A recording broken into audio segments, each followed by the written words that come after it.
You work, you get paid, you pay your bills, and then you start again. Every single month. Same loop, same pressure. Same feeling in your chest on the last week before payday. That tight, familiar anxiety that tells you something isn't adding up. You're not lazy. You're not missing some secret that a select few figured out. You're not terrible with money. But here's what almost nobody stops to ask. What if the feeling of never quite getting ahead isn't an accident? Here's what the financial industry doesn't put in its brochures. Banks are not in the business of making you wealthy. They're in the business of lending money. And lending is most profitable when the borrower stays in debt. Not forever, not hopelessly, but just long enough, just comfortably enough to keep the payments coming. This video isn't about making you angry. It's about making you see. Because there's a difference between a system that's against you and a system that simply benefits when you stay exactly where you are. One feels like an enemy. The other just looks like normal life. Let's go back to where it usually starts. You're young, maybe 18, 19, 22. Somebody, a bank, a university offer, a store at the mall, hands you your first credit card. And it feels like graduation, like adulthood, like responsibility. At first, you use it carefully. A grocery run, a small emergency, maybe a treat after a tough week. You pay it off, no big deal. But then something subtle happens. The credit limit starts to feel like money you already have. And now the mechanism begins. You don't need to max out the card. You don't need to go wild. You just need to carry a balance. Because carrying a balance is where the real product begins. Here's the math nobody puts in the welcome packet. If you carry a $1,400 balance and only make the minimum payment each month, you will be paying that card for over 8 years. And by the time you're done, you'll have paid more in interest than you originally spent. The minimum payment isn't designed to free you from debt. It's designed to keep you just comfortable enough to stay in it. But here's what makes this particularly elegant as a system. They don't force you to make only the minimum. They just make it the default. It's already there, pre-filled when you log into your account. The easiest option, the path of least resistance. And humans, all of us, tend to take the path of least resistance. This isn't a coincidence. There's an entire field of study, behavioral economics, that banks and financial companies have invested heavily in. They understand, probably better than most of us, that humans make decisions based on how choices are presented, not just what the choices are, how they look, where they sit, what feels easiest.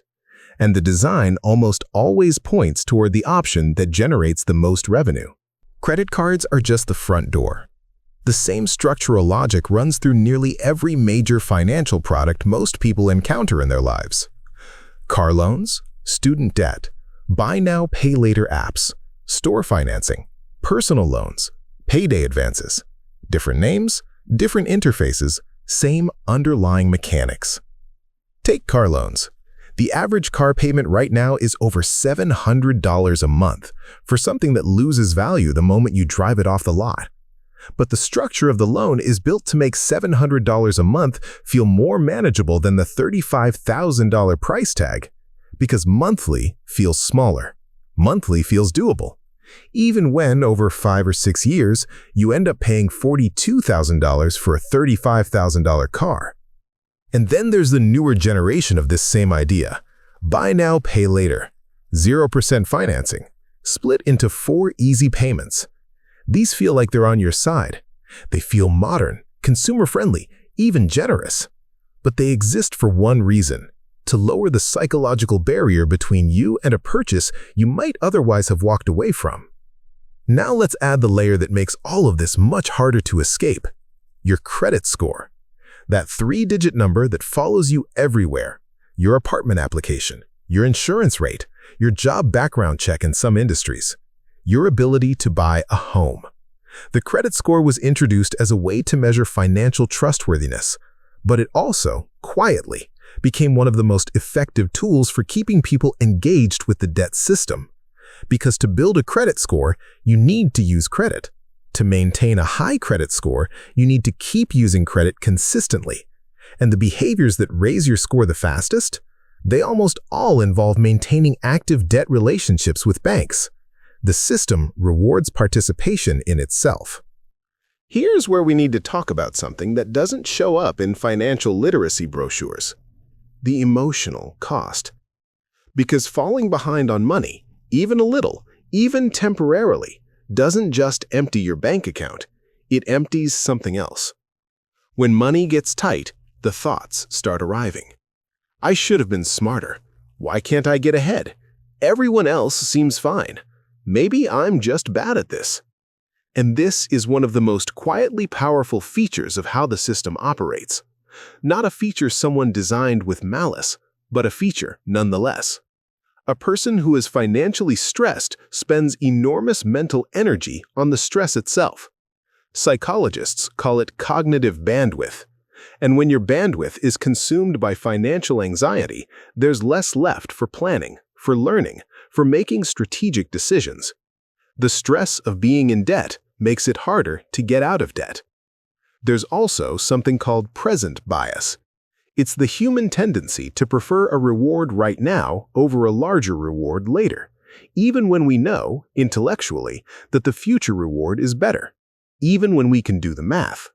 The now always pulls harder than the later, and the entire architecture of consumer finance is built around this one feature of the human brain: fast approval, instant gratification, one-click checkout.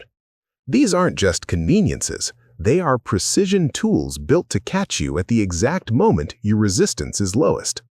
The application takes 60 seconds. The consequences take 60 months.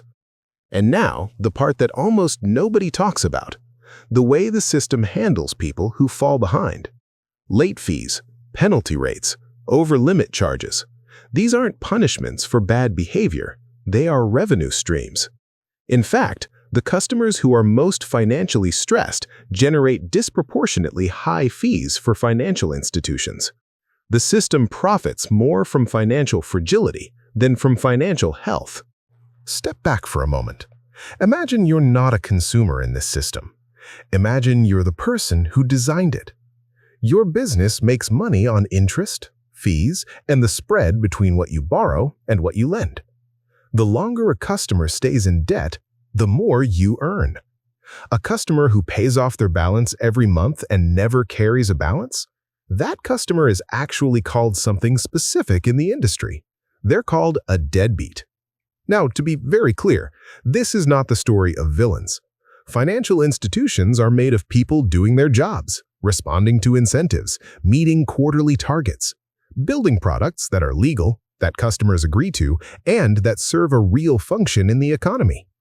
The issue is not evil. The issue is alignment. When a system's revenue depends on your financial difficulty, the system has very little structural incentive to help you escape it. And this misalignment runs deeper than any single institution. Think about what a financially free population would mean for these industries. People who own their homes outright don't need mortgage interest. People who save cash for purchases don't need consumer credit. People with 3 months of emergency savings don't need payday advances. Financial health, at scale, would fundamentally restructure these revenue models. So ask yourself, where is the structural incentive to teach financial literacy? Where does the money come from to build it? And here's where it connects back to you, personally.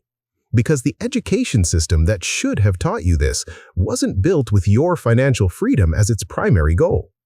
Most people graduate from high school, from college, without ever sitting in a class that explained compound interest, debt-to-income ratio, how a credit score actually works, or what the true cost of a minimum payment is. That absence isn't neutral. So let's put this together. You were handed your first credit card with almost no preparation. The default settings were built to maximize the lender's return. The psychology of the products was designed around documented human cognitive tendencies. The credit scoring system incentivizes ongoing debt relationships. The cost of financial stress consumes the mental resources needed to escape it. And the education infrastructure that could have changed this was never fully built. And when you felt like you were failing, that was the structure working exactly as designed. Because a person who blames themselves doesn't look for structural answers, they just try harder, borrow a little more, start again Monday. The shame is functional, not because anyone planned it that way, but because it keeps the focus internal, on your choices, your discipline, your failures, rather than on the design of the system you're navigating. Across every income level, every country, every generation, hundreds of millions of people are sitting at their kitchen table at night doing the same math, feeling the same thing, thinking the same thought. Why can't I get ahead? The thought feels private, personal, embarrassing. But it's one of the most common human experiences on the planet. Understanding this doesn't give you a magic exit. The debt is still real. The interest is still real. The pressure is still real. But something does change. The question changes. When you understand that the minimum payment is a product design choice, you start asking what it would cost to pay more. When you understand the defaults are chosen to benefit someone, you start changing them. When you understand that your credit score is a tool, not a grade, you can start using it instead of being used by it. The game doesn't disappear, but you stop playing it blindly. The financial system wasn't built against you specifically, but it wasn't built for you either. It was built for itself, to sustain and grow its own model. And inside that model, the ideal customer is someone who is engaged enough to keep participating, stretched enough to keep borrowing, and hopeful enough to keep trying. Once you see that, once it clicks, you stop taking the defaults, you start reading the fine print. You stop performing financial health on the outside while the interest quietly compounds on the inside. The financial treadmill is real. The pressure is real. The cycle is real. It was built, which means it can be understood.